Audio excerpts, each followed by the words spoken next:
దేవునికి స్తోత్రం. హల్లెలూయా, హల్లెలూయా. రెండు చేతులు పైకెత్తి చెప్పండి. దేవునికి స్తోత్రం. Hallelujah. Happy Christmas, merry Christmas, happy Christmas, merry Christmas. బోలో క్రీస్తు మహారాజుకు. క్రీస్తు నేడే పుట్టెను, క్రీస్తు మనందరి కొరకు పుట్టెను. బోలో క్రీస్తు మహారాజుకు. చిన్న ప్రార్థన చేసుకుని వాక్య భాగంలోకి మనం వెళ్దాం. మహాపరిశుద్ధుడను ప్రేమ స్వరూపిణ మా దేవ, మీ ఘనమైన శ్రేష్టమైన దివ్యమైన నామాన్ని బట్టి మీకు స్తోత్రాలు చెల్లిస్తూ ఉన్నాం తండ్రి. అయ్యా, ఈ రాత్రికాల సమయం ముందు ప్రభువా, అయ్యా ఈ యొక్క క్రిస్మస్ ఆరాధనలో అయ్యా మేమందరమును కూడా మీ పాద సన్నిధిలో అయ్యా మేమందరమును కూడా విజ్ఞాపన చేస్తూ నిన్ను గణపరుస్తూ అయ్యా మీ కొరకై సిద్ధపరచబడినటువంటి వధువు సంఘముగా మేము కట్టబడి ఈ రాత్రికాల సమయం ముందు నిన్ను ఆరాధించడానికి అయ్యా వివిధ ప్రాంతాల నుండి ఆ విధంగానే అయ్యా ఈ యొక్క గృహం యొద్దకు మేమందరము కూడా ఈ రీతిగా అయ్యా అందును బట్టి నీకు స్తోత్రాలు. అయ్యా ఇప్పటి వరకు మీ కృపను బట్టి జరిగింపబడిన కార్యక్రమం అంతటిని కూడా ఘనముగా మీరు జరిగించారు. అయ్యా ఇప్పుడు వెత్తబడుతున్నటువంటి లేఖనములు కూడా మీ దాసుడను అయ్యా దీనుడు అలుపుడు అయ్యా ఎందుకు పనికిరానటువంటి వాడు, జ్ఞానము లేనటువంటి వాడు అయ్యా నన్ను నిలబెట్టి మీ సిలువు చోటన మీ రెక్కల చోటన భద్రపరిచి అయ్యా మా అందరికీ కావలసినటువంటి ఆత్మీయమైనటువంటి ఆహారము చేత ప్రతి ఒక్కరిని బలపరిచి భద్రపరిచి ఈ కుటుంబానికి దీవెనకరముగా ఉండులాగిన సహాయం దయచేయమని యేసు క్రీస్తు అధికార కలిగిన నామములో ప్రార్థన చేసేటికి వేడుకొనుచున్నా పరమ తండ్రి, ఆమేన్. అందరికీ వందనాలండి. మొదటిగా ఈ దినముందు ఈ యొక్క సెమీ క్రిస్మస్ ఏర్పాటు చేసినటువంటి కుటుంబ సభ్యులకు, ఆ విధంగానే అన్నయ్యలకు, తమ్ముళ్ళకు, ఆ విధంగానే చెల్లెలకు, అక్కలకు, ఆ విధంగానే దైవజనులకు అందరికీ కూడా ప్రభు పేరట వందనాలు తెలియపరుస్తూ ఉన్నాను. అందరికీ హ్యాపీ క్రిస్మస్. మరి సంతోషంగా లేదంటారు మీకు? మీరు ఎవరు నోరిప్పి చెప్పట్లేదు? గట్టిగా చెప్తారా ఒకసారి? Happy Christmas, merry Christmas. Okay. Bible గ్రంథంలోని లోక సువార్త 2వ అధ్యాయము, లోక సువార్త 2వ అధ్యాయము 9వ వచనం 10వ వచనం చదువుకుందాం. ప్రభుదూత వారి ఎద్దుకు వచ్చి నిలిచెను. ప్రభు మహిమ వారి చుట్టూ ప్రకాశించినందున వారు మిక్కిలి భయపడిరి. అయితే ఆ దూత భయపడుకుడి,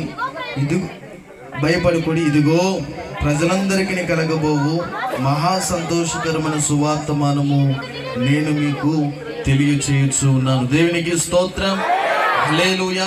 ప్రియమైనటువంటి దేవుని యొక్క సంగమా, ఈ రాత్రికాల సమయం ముందు మనము చదివినటువంటి లేఖనాన్ని గురించి కనుక మనం ఆలోచన చేసినట్లయితే, ఒక దూత ఆ దేశములో అంటే యోధియా బెత్లెహేం అనబడేటువంటి దేశములో కొందరు గొర్రెల కాపరులు వారి యొక్క మందను మేపుతూ ఉన్నారట.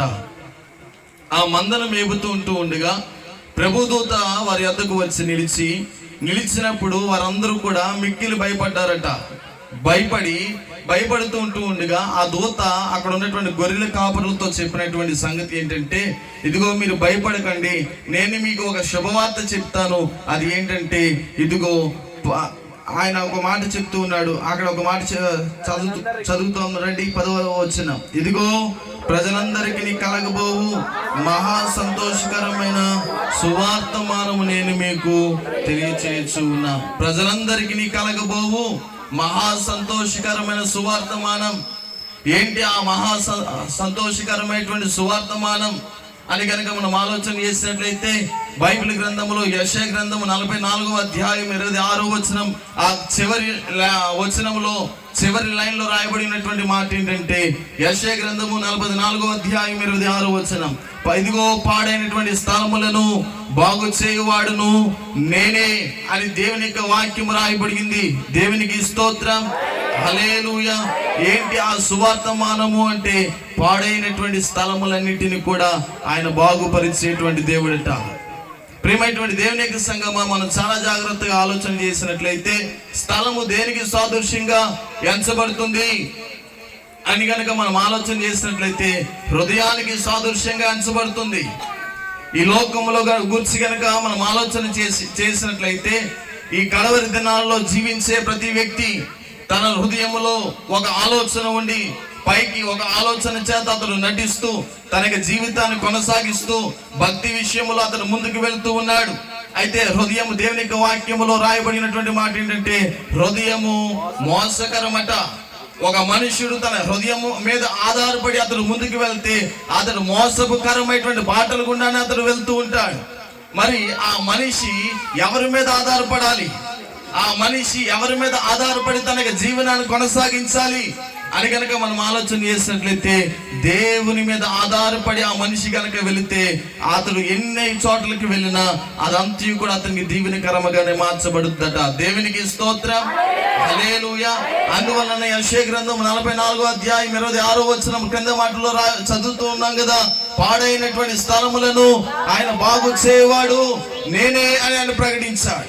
ఇప్పుడు అక్కడ ఉన్నటువంటి గొర్రెల కాపరులతో చెప్పినటువంటి మహా సంతోషకరమైనటువంటి సువార్తమానం ఏంటి అంటే, ఇదిగో అయ్యా, మీ హృదయాలు పాడైపోయినటువంటి స్థితిలో ఉన్నాయేమో, ఒకవేళ మీ భక్తి జీవితంలో చల్లారిపోయే విధంగా మీరు ఉన్నారేమో, లేక మీ భక్తి జీవితంలో, లేక మీ కుటుంబంలో, లేక మీ జీవితాల్లో అనేకమైనటువంటి శ్రమల గుండా మీరు వెళ్ళిపోతూ, అనేకమైనటువంటి ఇబ్బందుల గుండా మీరు వెళ్ళిపోతూ, అనేకమైనటువంటి శోధన గుండా మీరు వెళ్ళిపోతూ, ఒక తప్పు చేస్తూ ఆ తప్పును కప్పుపుచ్చుకోవడానికి మరొక తప్పు చేస్తూ, ఆ విధంగా మీ జీవితాంతము కూడా మీ హృదయాన్ని మీకు మీరుగా మోసపరుచుకుంటూ ఉన్నారేమో.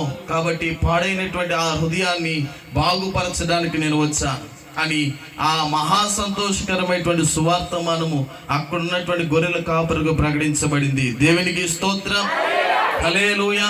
ఆ విధంగా ఈ రాత్రికాల సమయమందు ఈ యొక్క కుటుంబం యొక్క ఏకీభవించిన ప్రతి ఒక్కరికి, లేక ఈ మైక్ శబ్దం ద్వారా వినుచున్న ప్రతి ఒక్కరు, దేవుడు తనకి ఆత్మచేత మాట్లాడుతున్నటువంటి మాటలు ఏంటంటే పాడైనటువంటి స్థలములన్నిటిని కూడా ఆయన మరలా బాగుపరచడానికి ఆయన మన మధ్యకు వచ్చాడు. దేవునికి స్తోత్రం, హల్లెలూయా.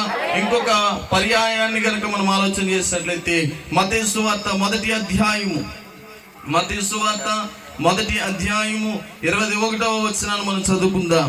ఆమె ఒక కుమారుని కనెను, తన ప్రజలను వారి పాపముల నుండి ఆయనే రక్షించును గనుక ఆయనకు యేసు అని పేరు పెట్టుదు అనెను. దేవునికి స్తోత్రం, హల్లెలూయా. రెండవ సంతోషకరమైనటువంటి సువార్తం ఏంటంటే తన ప్రజలను వారి పాపముల నుండి ఆయనే రక్షిస్తాడు. ఏ విధంగా అని కనుక మనం ఆలోచన చేసినట్లయితే ప్రతి మనిషి, ఈ భూమి మీద జన్మించిన ప్రతి మనిషి తన పుట్టినది మొదలుకొని తను చనిపోయేంత వరకు తన దినచర్య అంతటిని కూడా పాపముతో ప్రారంభించబడి పాపముతోనే ముగిస్తూ పాపకరమైనటువంటి స్వభావంలో అతడు వెళ్తూ దేవుడిచ్చేటువంటి రక్షణను అతడు పొందలేక, దేవుడిచ్చేటువంటి ఆ యొక్క నిత్య జీవాన్ని అతడు ఆ యొక్క వారసత్వాన్ని అతడు పొందుకోలేక మనిషి ఎంతగానో కష్టపడుతూ ఉంటాడు. ఈ లోకంలో మనం చూస్తూ ఉన్నాం కదా, పాపాలు పోగొట్టుకోవడానికి అనేకమైనటువంటి యాత్రలు వారు చేస్తూ ఉంటారు. ఒక మనిషి తన జీవితంలో ఉన్నటువంటి కోరిక ఏంటంటే బ్రతికినంత కాలము సుఖంగా బ్రతకాలి, చనిపోయిన తర్వాత కూడా స్వర్గములోకి వెళ్ళిపోవాలనేటువంటి ఒక ఆశ. ఇక్కడ మనం చాలా జాగ్రత్తగా ఆలోచన చేయాలి. బ్రతికినప్పుడు నువ్వు నీతికరమైనటువంటి మార్గంలో గుండా నీవు వెళ్తే నీవు మరణించబడినటువంటి తదుపరి నీ ఆత్మ పర సంబంధమైనటువంటి రాజ్యంలోనికి చేర్చబడుద్ది. బైబిల్లో కొన్ని ఉపమానాలు ఉన్నాయి కదా. ధనవంతుడు, లాజరు. ధనవంతుడు ఏం చేశాడంటే తనకున్నటువంటి ఆస్తి అంతటిని కూడా అతడు కూడబెట్టుకొని అనుదినము కూడా అతడు సుఖపడి అతడు అనుదినము కూడా తనకి జీవితాన్ని గడిపేవాడు.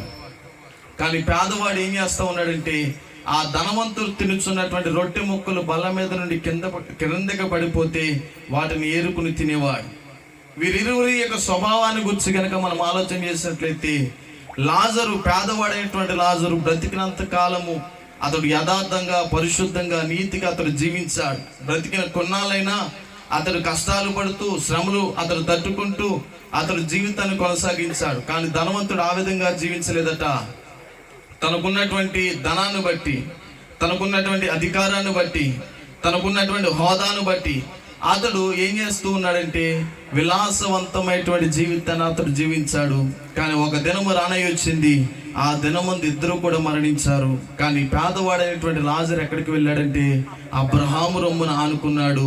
ఆ అబ్రహాము రొమ్మున ఆనుకుని అక్కడ శాంతి సమాధానము చేత అతడు తృప్తిపరచబడతా ఉన్నాడు. కానీ ధనవంతుడైతే పాతాళంలోనికి త్రోసివేయబడ్డాడు. అక్కడ ఏడుపులు పండ్లు కొడుకుటికి ఉండునని దేవుని యొక్క లేఖనంలో రాయబడి ఉంది. ప్రియమైనటువంటి దేవుని యొక్క సంగమా, బ్రతికిన జీవితంలో లేక నువ్వు నడుస్తున్నటువంటి మార్గములో నీతికరమైనటువంటి జీవితాన్ని నువ్వు జీవించి యథార్థవంతమైనటువంటి జీవితాన్ని నువ్వు జీవిస్తే నీ మార్గం, ఒకవేళ నువ్వు చనిపోయినా సరే, నీవు మరణించినా సరే, నీవు పరలోక రాజ్యములో అబ్రహాము రొమ్మున ఆనుకుని యుగయుగములు నీకు నెమ్మది, శాంతి, సమాధానము కలుగుతుందని దేవుని యొక్క లేఖనంలో రాయబడి ఉన్నాయి. కాబట్టి ఈ కడవరి దినాలలో జీవించే మీరైనా లేక ఎవరైనా లేక మేమైనా మన అందరమును కూడా మన యొక్క భక్తి జీవితంలో యథార్థంగా మనం నడవాలి.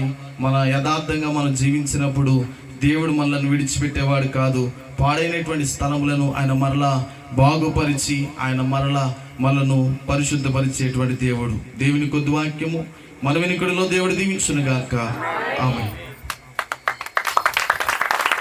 వందనాలండి. ముందుగా కొండమ్మ గారు పాట పాడవలసింది కోరుచు.